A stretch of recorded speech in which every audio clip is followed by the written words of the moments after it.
Albishirin kuma abota kallon fina-finan Algaita Dub Studio. Yau fa ranar ta ku ce domin muna tafan muku gaba ɗaya bidiyoyinmu na yau muna tafan muku da su ne daga kamfanin nan na Algaita Dub Studio. Ga dukkan wanda yake da buƙatar sha'awar mallakarsa sai ya tsaya saurari wannan bayanin tare da yi muku barka da shigowar sabuwar shekara 2025. To fin ɗin na farko shine Jagwal na Star ɗin nan Alu Arjun. Kowa ya san dai fin ɗin Alu Arjun fina-finai ne masu kyau matuƙa ƙwarai da gaske, fin ne mai matuƙar kyau da za ku ji daɗin shi.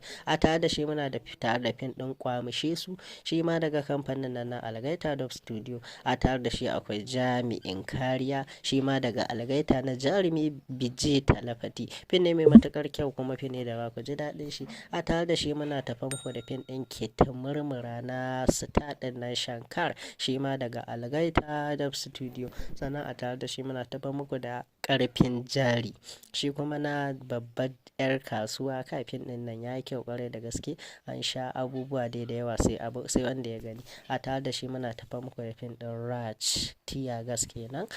Fin ne mai matuƙar kyau kuma fin ne da ba ku ji daɗin shi ƙwarai da gaske. A tare da shi muna tafa muku da fin ɗin Salar na Jarumi Firabas daga kamfanin nan na Algaita Dub Studio. Sannan a tare da shi muna tafa muku da fin ɗin Makiyaya, shi ma daga Algaita Dub Studio. A tare da shi kuma akwai Sarkin Soyayya wato Raj Kumar. Wayannan su ne fina-finai da muka yi muku tsaraba a cikin wannan sabuwar shekara tamu ta 2025 da ta shiga. Muna yi wa kowa barka da sabuwar shekara. Ga duk wanda yake da sha'awar mallaka ɗaya daga cikin fina-finan nan ko gaba ɗaya, ga lambar wayar mu nan kai tsaye tuntuɓe mu ta wannan lambar waya, ya bibiye mu ta ita domin jin yadda za a yi mallaki waɗannan fina-finan da ma ire-iren su na kamfanin Algaita.